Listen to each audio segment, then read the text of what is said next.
함께 하나님 말씀 보도록 하겠습니다. 하나님 말씀은 로마서 14장 13절에서 23절까지 말씀입니다.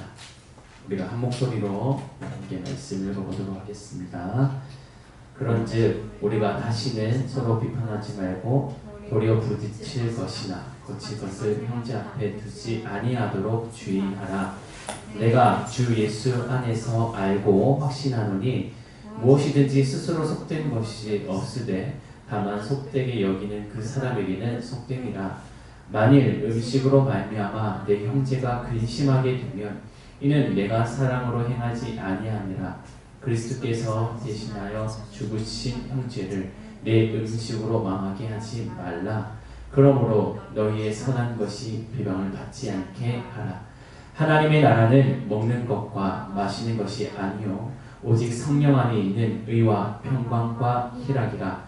이로써 그리스도를 섬기는 자는 하나님을 기쁘시게 하며 사람에게도 칭찬을 받느니라. 그러므로 우리가 화평의 일과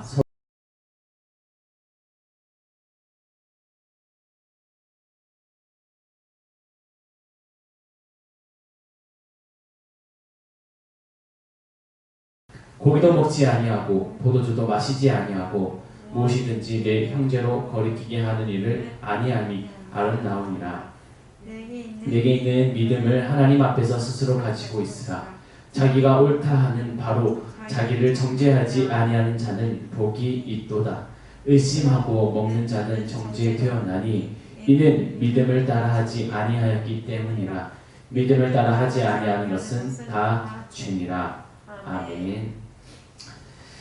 오늘 계속해서 로마서 말씀을 봅니다. 이 말씀을 통해서 오늘은 본질과 비본질에 대해서 함께 말씀을 나누고자 합니다. 사람들은 저마다 모습이 다르죠. 그래서 우리는 사람의 모습을 가지고 틀렸다라고 말하지 않고 다르다라고 이야기를 많이 해요. 이런 차별적인 부분들을 우리가 이야기하면서 이렇게 많이 쓰는데 서로가 각 사람들이 갖고 있는 다름은 분명히 있습니다. 사람들의 살아왔던 환경, 또 뭐 교육의 환경들, 아니면 가장 중요한 건 유전적인 것부터 시작하겠죠. 거기서부터 시작되어지는 모든 상황에서 사람들은 서로의 다름을 안고 살아갑니다. 이런 다름을 인정한다는 것은 사실은 그렇게 쉽지 않아요. 사람들이 가지고 있는 본성을 보면 사람들은 이렇게 나누기를 좋아해요. 내 편이나 내 편이 아닌 이렇게 나누기를 좋아합니다. 참 모르겠어요. 사람의 본성인 것 같아요. 이것은 뭐 한국 사람만 그런 것이 아니라 전 세계 사람들이 다 갖고 있는 특징입니다. 어떤 민족주의나 아무리 개인주의가 뛰어난 사람들도 그런 특성을 갖고 있습니다. 사람이 갖고 있는 어떤 죄의 형태인 듯 보입니다. 이렇게 우리 삶 가운데서도 흔히 보여주는 이런 다름을 인정하지 못하는 삶은 참 사람들에게 관계가 원활하지 못하게 하는데요. 이 모습이 오늘 우리가 읽었던 성경 본문에서도 동일하게 나타나고 있습니다. 오늘 본문에서 보면 뭐 외적인 모습을 가지고 이야기하지는 않아요. 그들이 행동하고 있는 것들에 대해서 이야기하고 있습니다. 우리가 로마서를 읽고 아니면 우리가 성경을 읽다 보면 이 간격이라는 것이 계속 나타납니다. 이 두 민족, 크게는 유대인과 그 외의 민족들을 가지고 사람들은 서로를 이렇게 대립하는 관계를 보게 됩니다. 예수님 앞에서 나왔던 사마리아 사람들도 마찬가지죠. 유대인들과 이 사마리아 사람이 원수와 진 것 같은 모습, 그리고 유대인과 그 외의 로마, 그리고 그 외에 많은 사람들이 이 원수와 져 있는 이런 간격들은 계속 있어 왔습니다. 그래서 막힌담이라는 것이 있어요. 그러니까 예전에 보면 이제 원래 성전은 다 무너졌잖아요. 무너지고 다시 이제 황제가 이제 이렇게 성전을 만들어 가는데 거기 보면 뜰 있어요. 뜰 보면 이방인의 뜰이 있고 유대인의 뜰이 있고 이렇게 뜰이 있단 말이에요. 거기서도 이미 다 나눠져요. 서로들이 뭔가가 눈에 보이지 아니 눈에 확 튀게 보여줍니다. 너와 나는 달라. 우리는 너와 같이 할 수 없어 라면서 서로가 선을 긋고 있어요. 그래서 서로가 서로를 욕해요. 저것들이 뭔데? 하면서 욕을 하는 거죠. 유대인과 이방인의 이 간격은 계속적으로 왔습니다. 그런데 예수님이 십자가에 달려 죽으심으로써 휘장이 갈라지고 그때부터 나타났던 것이 뭐냐면 모든 담들이 허물어지는 거예요. 담은 사람들의 간격을 만들어요. 그런데 담이 허물어지면 간격이 사라져요. 예수님이 하셨던 첫 번째 일이 뭐냐? 그의 죽으심은 하나님과 사람 사이의 간격을 담을 허무셨을 뿐 아니라 사람과 사람 사이의 그 간격도 허무시고 담을 허무셔서 서로가 서로 나눌 수 있는, 통용할 수 있는 길을 허락해 주셨어요. 그럼에도 불구하고 사람들 안에서는 여전히 그런 마음이 있는 거예요. 유대인들에게는 여전히 그런 마음이 있었습니다. 그런데 더 심각한 문제는 뭐냐면 예수님의 참된 진리를 쫓고 그 말씀을 아는 사람들도 그 삶을 살아가고 있다는 거예요. 로마서 말씀에서 계속적으로 처음부터 말씀드렸던 이야기가 뭐냐면 유대 그리스도인과 이반 그리스도인의 그런 간격이었어요. 유대 그리스도인들이 잠시 자리를 피해 있는 사이에 이반 그리스도인이 그 자리를 차지하고 있었어요. 주도권을 가지고 있었던 거죠. 유대 그리스도인이 다시 들어왔을 때는 여기서부터 뭔가 기득권 싸움 시작한 거예요. 야, 니들 원래 우리 자리에 나와, 이렇게 말하는 거예요. 하지만 이방 그리스도는 니들이 없을 때 우리가 지켜왔던 거 아니냐 하면서 서로가 이렇게 갈등하는 모습들이 있어왔던 것이죠. 그러면서 어떤 문제까지 나타나냐면 유대인들은 계속적으로 자신의 우월감을 드러내요. 우리는 율법도 준수했지, 우리는 할례도 했지. 이봐, 우리는 하나님의 약속, 즉 아브라함 때 하나님이 약속하셨던 거, 그것을 잘 지켜왔던 혈통 있는 사람들이야 하면서 계속 자신들의 우월감을 드러내 보였어요. 그리고 심지어 율법을 여전히 준수해야 된다라는 것까지, 이것이 마치 구원과 연관된다라고까지도 주장하고 있었다는 거예요. 근데 이 이방인들은 그것을 계속 거부하는 거죠. 야, 그것이 뭐가 중요해? 예수님을 믿는 것이 우리의 구원이라고 했잖아 하면서 참된 복음, 오히려 더 복음에 대해서 이야기를 하고 있는 거예요. 보이지 않는, 그리고 보여지는 일들, 이런 간격들이 계속 나타나게 됩니다. 이것이 어디까지 오냐면 이제는 먹는 것에도 나타납니다. 첫 번째는 먹는 것에 나타나요. 삶의 영역에서 가장 중요한 것 중 하나는 먹는 거예요. 여러분, 성경에서 보면 이상한 일이 나타나요. 예수님이 욕을 먹을 때 보면 어떻게 예수님이 너희의 스승된, 너희의 선생된 예수는 저 죄인들과 저 이방인들과 같이 밥을 먹느냐 하면서 비방하는 내용들이 나타나요. 많이 보셨죠? 우리 생각해요. 야, 뭐 죄를 지었으면 지었지, 뭐 내가 죄 지은 사람이 같이 밥 먹는다고 내가 죄가 전가되냐, 이렇게 생각하실 거 아니에요.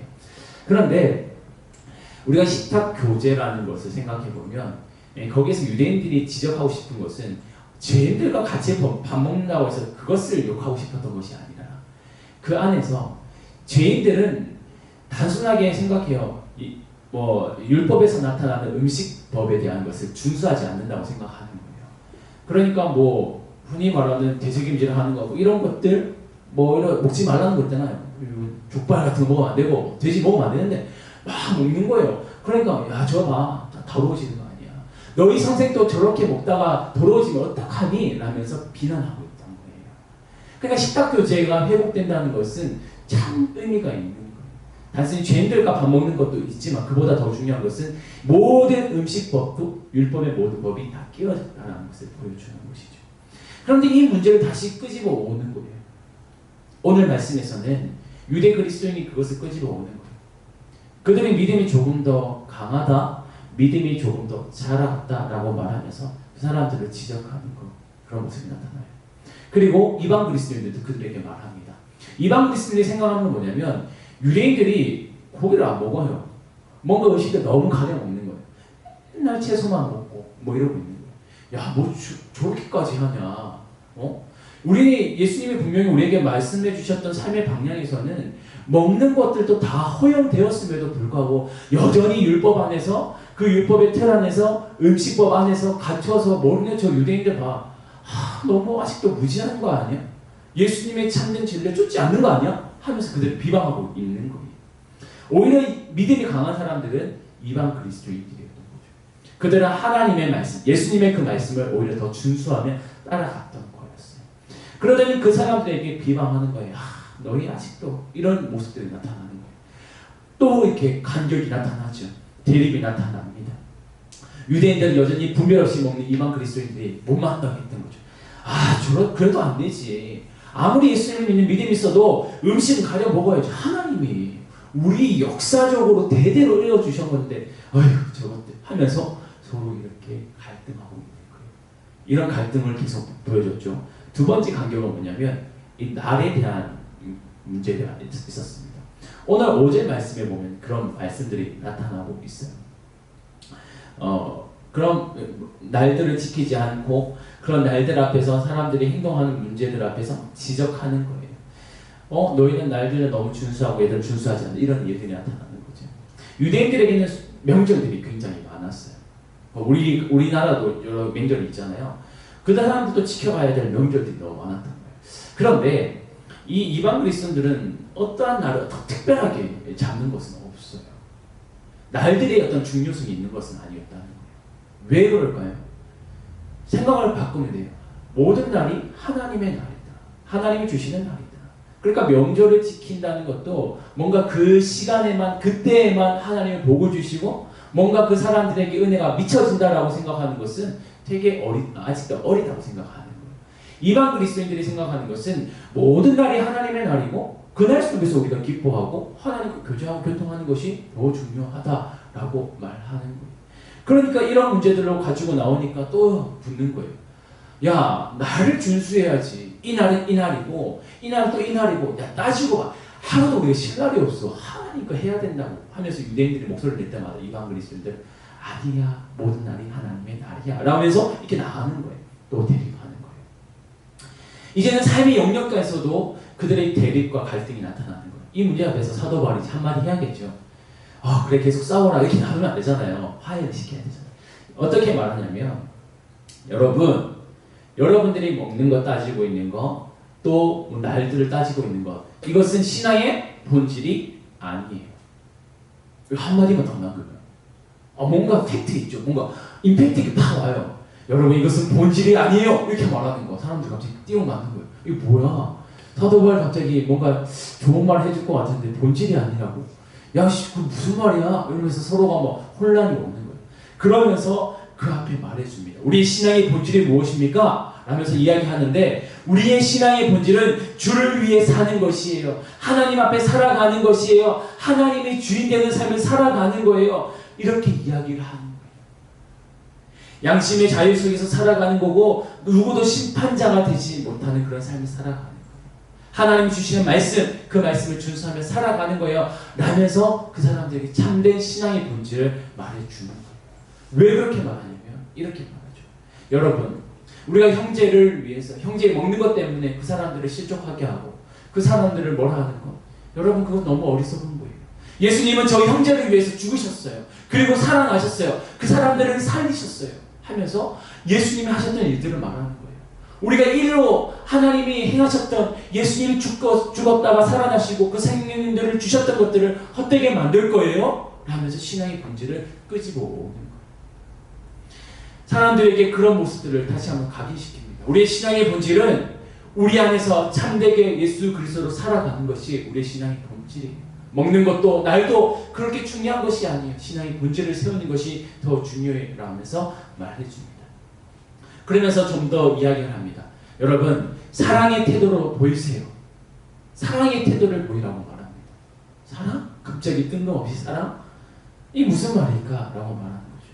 사랑이라는 것은 예수님이 말씀하셨던 말씀의 핵심이었다라고 말할 수 있습니다. 예수님은 자신에게 계명을 물어오는 자들에게 율법을 준수해야 되는 사람들 물어오는 자에게 이렇게 말합니다. 율법이 너에게 무엇을 가르쳤냐? 율법이 말하는 것은 하나님을 사랑하는 것이고 또한 내 이웃을 내 몸과 같이 사랑하는 것이야 라면서 그렇게 너도 살아가라 라고 말씀해 주셨어요. 사도 바울은 그 참된 예수님으로 살아간다라는 것을 다시 그 본질을 가지고 와서 사랑이라는 것을 말해줍니다. 여기서 사랑이라고 말했던 이유는 뭐냐면 여러분 왜 형제를 사랑하지 않고 있냐고 이렇게 말하는 거예요. 여러분이 형제를 진정으로 사랑하는 마음이 있고 그 형제를 사랑하는 태도를 가졌더라면 지금 형제의 먹는 것을 가지고 탓하겠어요? 여러분 형제의 나를 가지고 탓하겠어요? 여러분 서로가 서로를 비방하겠어요? 라면서 이야기하고 있는 거예요. 사랑을 가지고 사랑을 갖는 태도로 살아간다면 우리는 이렇게 살아가지 않을 거라는 것을 그들에게 말해 주는 거예요. 그러면서 다시 한번 예수님의 참된 가르침 진리를 전하는 거죠. 여러분 사랑의 태도로 행동하세요. 그리고 모든 문제에는 믿음이 강한 자가 태도를 먼저 보여주세요 라면서 이야기를 합니다.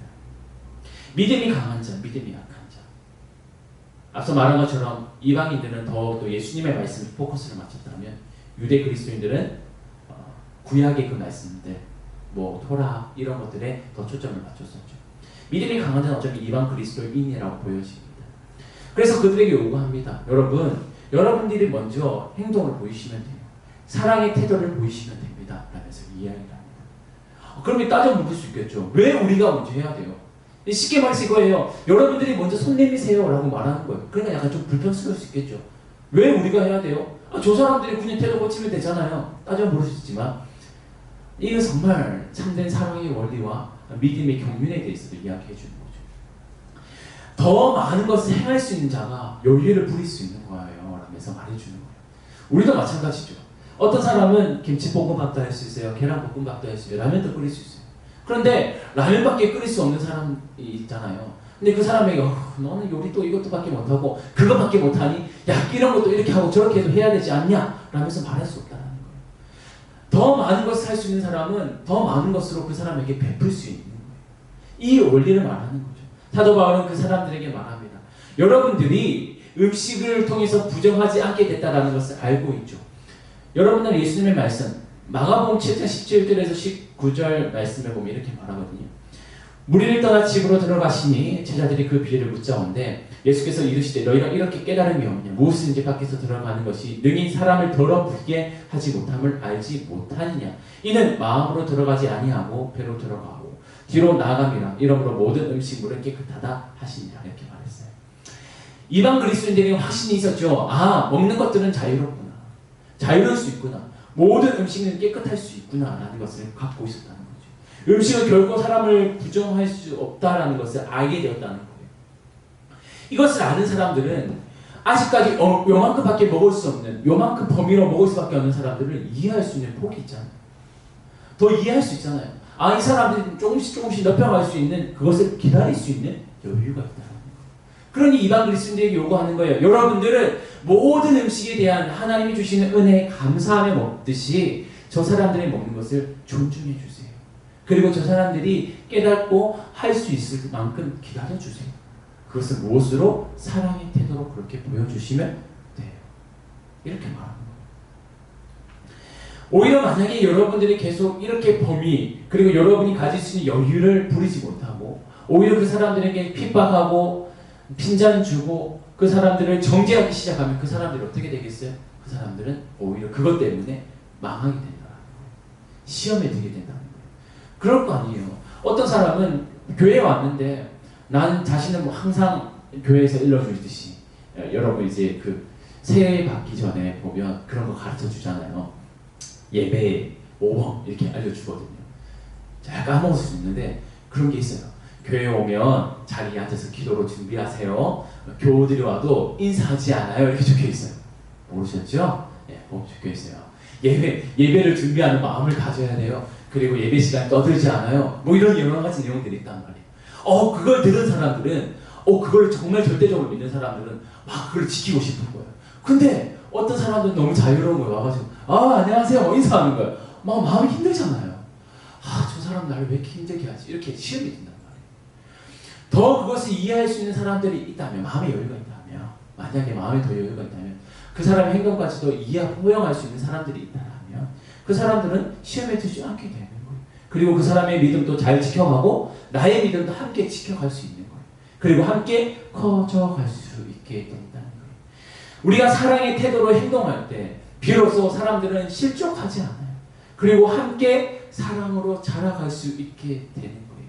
그래서 성경은 말해 사랑은 허다한 죄를 허물을 덮는다고 말하고 있어요. 사랑의 힘은 이만큼 있는 거예요. 사랑으로 포용한다면 모든 사람들의 마음 지금까지도 꽉 막혀있고 답답할 수 있고 여전히 구약 또 토라 율법이라는 틀 안에 갇혀있던 사람들도 사랑의 힘 앞에서 스르르르 무너지는 거예요. 그리고 그 마음문을 열고 참된 진리 앞에 설 수 있게 된다라고 말해주고 있는 거예요. 사랑은 이해할 수 있는 영역도 이해할 수 없는 영역도 이해할 수 있게 되는 능력을 갖고 있습니다. 그리고 사랑은 다른 사람의 연약함과 또 그 함께 또 그 사람의 아픔도 함께 포용할 수 있는 그런 능력도 갖고 있다라는 거예요. 그래서 이렇게 믿는 자들, 저 믿음이 더욱더 강한 자들이 이렇게 행동할 때 어떤 일들이 나타나냐면 18절에 이렇게 말하고 있어요. 하나님을 기쁘시게 하며 라고 말해요. 그리고 사람들에게도 칭찬을 받는다라고 이렇게 말하고 있죠. 하나님은 이 모습을 기뻐하신다고 말해요. 너희가 이렇게 사랑으로 행동하니까 저 이웃을 그리고 너희 믿음의 형제들을 함께 품어주니까 너희들이 함께 자라가는 하나님 이 모습을 기뻐하신다는 거예요. 하나님은 그들이 믿음을 실족하는 것은 너무 싫어해요. 아파해요. 그런데 함께 믿음으로 자라가기 위해서 노력하는 그 모습을 기뻐하신다는 거예요. 그리고 이 모습은 어디까지 나타나냐면 다른 사람들에게도 이렇게 칭찬을 받는 일들이 나타납니다. 그들의 모임 안에서도 하나님은 또 그 사람들이 칭찬받게 해주십니다. 야, 역시 하나님의 믿음 참된 진리 앞에 서고 또 사랑으로 살아가는 저 사람들 역시 대단하구나. 칭찬받게. 근데 이 무리 모임 속에서 뿐 아니라 많은 사람들에게도 보여주게 한다는 거예요. 여러분 세상에서 교회가 욕먹는 이유가 뭔지 알아요? 단 한 가지예요. 성도들이 제대로 살지 못하는 거예요. 교회 안에서도 온전한 믿음으로 살지 못하는 거예요. 자기 안에서 티격태격 싸우고 뭐 그런 모습이 있으니까 사람들이 뭐라고 해요? 야 뭐야? 교회는 이전에 조금 더 괜찮다고 생각했는데 완전 개판이네. 그러니까 사람들이 같이 비난하는 거예요. 우리 안에서도 제대로 연합되지 못하고 단합되지 못하는데 세상 사람들이 우리를 칭찬할까요? 절대 그럴 리 없어요. 교회가 든든히 서기 위해 또 우리 믿음의 공동체가 바로 서기 시작할 때 비로소 세상에서도 칭찬받게 되는 거예요. 하나님을 기쁘시게 할 때 세상에도 칭찬받게 하는 놀라운 일이 일어나게 된다라고 오늘 성경은 말해주는 거예요. 그래서 안팎으로 사람들의 칭찬을 받게 되고 더 나아가서 이 일로 통해서 하나님을 영원롭게 할 수 있는 일들이 일어나게 된다라고 말하고 있는 거죠. 그런 이런 일들이 최종적으로 흘러가야 될 방향이 있습니다. 그 방향이 어디냐? 19절에 이렇게 말하죠. 우리가 화평의 일과 서로 덕을 세우는 일을 힘쓰자라고 이야기해요. 우리가 화평의 일과 서로 덕을 세우는 일을 힘쓰자. 사랑의 힘으로 사랑의 일로 나아가는데 이 일의 모습은 뭐냐? 화평하게 하는 일들을 위해서 힘쓰자. 긁어 부스르고 남의 허물을 들추는 일들이 아니라 화평의 일로 나아가지. 그리고 서로 덕을 세우는 일에 나아가지. 내가 정말 이렇게 사람으로 나아가서 덕을 세워 나가면 함께 자라가는 거예요. 우리 그런 일들이 힘써야 된다라고 사도 바울은 지적하고 권면하고 있습니다. 이 놓치지 말아야 될 한 부분도 있습니다. 뭐냐면 사람들이 이렇게 말을 들으면 뭐라고 생각하냐면 야, 뭐 다 자유롭네. 무엇이든지 먹든지 마시는 거 이런 거 분별 없이 행동해도 된다라는 말이구나. 교회에서도 그런 일들이 일어나도 그냥 방치해버리면 되는구나. 이렇게 생각할 수 있어요. 그런데 오늘 성경은 분명히 말하고 있는 것이 있어요. 어떠한 틀 속에 있고 그 틀에 뭐 너무나도 자유로운 사람들이 있다고 해서 그 사람을 그냥 방치해버리라고 말하는 것이 아니라 함께 자라가라고 말하고 있어요. 믿는 자들이 믿음으로 선을 보이라고 말하는 거예요. 믿음이 강한 자들이 먼저 솔선수범해 보이면 된다라고 말하는 거예요. 그리고 모든 판단과 분별하는 능력을 그 믿음 안에서 찾아보라고 말하는 거예요. 하나님의 말씀이 무엇이라고 말하는지, 하나님이 어떻게 우리에게 말씀하고 있는지를 바라보라고 말하는 거예요. 그리고 하나님 앞에 살아있다는 것을 사람들에게 보여주라고 말하는 거예요. 누가 먼저 보여주라고요? 믿음이 강한 자가 그렇게 행동으로 보여주라고 말하는 거예요. 이것은 분별 없이 행동하라고 말하는 것이 아니라 우리에게 정말 생활을 그냥 방치해버리고 그리고 우리의 삶이 세상 가운데 그냥 흘러가라고 말하는 것이 아니라 다시 한번 믿음 속으로 하나님의 말씀으로 이끌어오고 있는 거예요. 그 속에서 함께 믿음의 틈을 세우고 함께 자라가게 된다면 그 안에서 다른 사람들도 그 모습을 보고 본받아 나아가게 되는 거예요. 이게 뭐예요? 함께 화평을 이루고 덕을 세우는 일이라고 말하고 있는 겁니다. 이렇게까지 흘러가면 된다고 말합니다. 이렇게 될 때 우리 안에서는 뭐 거리낌 있는 사람도 깨닫게 되고요. 작은 믿음이 흔들리는 사람들도 믿음을 바로 세울 수 있는 그런 일들이 일어나게 되는 거죠. 결국 교회의 원리도 바로 여기서 그대로 나오게 되죠. 사랑, 화평, 덕을 세우는 것. 이런 모든 일들로 나아갈 때 어떻게 되냐? 성도들도 함께 믿음이 자라가게 돼요. 이 말은 성경이 말하고 있듯이 지체와 지체들이 함께 붙어서 그 몸을 이루고 그 몸이 자라갈 때 그 교회의 몸을 이루어가게 된다. 교회의 머리는 그리스도시요. 그리스도가 함께 운행하시는 그 몸을 함께 키워가게 된다라고 말해주고 있는 거예요. 이것이 바로 교회의 원리고 오늘 사도 바울이 함께 지적하고 있는 부분입니다.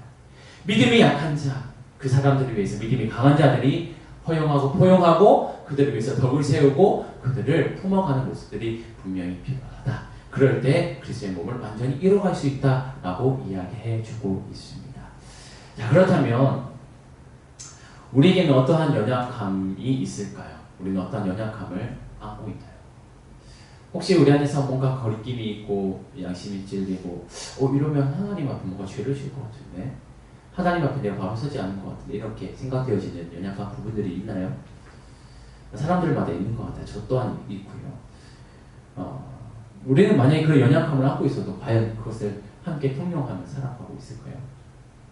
여전히 그냥 나의 문제로 그냥 끝나버리지는 않나요? 오늘 성경이 말해주는 것은 뭐냐면 그런 문제들까지도 함께 통용하는 거예요. 사랑의 힘으로 그것을 함께 나누고 함께 품고 함께 기도하면서 함께 믿음을 세워가라고 말해주고 있는 거예요. 우리는 과연 그것을 품어줄 수 있는, 기도해줄 수 있는 그런 또한 사람일까요? 우리는 너무나도 이기적이고 개별적이고 오늘 성경이 말해주는 이방 그리스도인이나 유대 그리스도인들과 같은 모습으로 살아갈 때가 너무나도 많습니다. 근데 성경은 그렇게 말하지 않아요. 함께 품어가라, 함께 자라가라라고 말해주고 있습니다. 우리가 함께 그런 공동체가 되었으면 좋겠습니다. 우리가 너무 극소수고 너무나 적은 수라고 해서 우리가 무슨 힘이 있어 라고 하지만 힘은 거기서 나오는 것이 아니에요. 수에서 나오는 것이 아니에요. 함께 그리스도의 이름으로 모이고 그리스도 안에서 함께 교통하고 나누고 함께 기도할 때 그 공동체야말로 진정으로 하나님 기뻐하시는 공동체, 세상에서 칭찬받는 공동체, 믿음이 함께 자라가는 공동체가 된다는 것을 기억해야 돼요. 이렇게 할 때 우리는 하나님의 나라를 함께 바라볼 수 있습니다. 그리고 하나님의 나라를 기대하며 살아갈 수 있습니다. 그리고 함께 믿음으로 자라가게 될 수 있습니다. 그러기 위해서 우리를 동역자로 서로 불러주신 거예요. 정말 하나님 원하셨다면 그냥 구원만 이루시길 원하셨다면 그냥 개별적으로 살아가기를 바라셨겠죠. 그런데 하나님이 믿음의 공동체라는 틀을 묶으셨던 것은 동역자를 세우고 함께 기도하며 자라가게 하기 위해서예요. 그래서 우리 공동체도 이런 교제가 있었으면 좋겠어요. 우리 서로 잘 아는 사이고 너무나도 가까운 사이잖아요.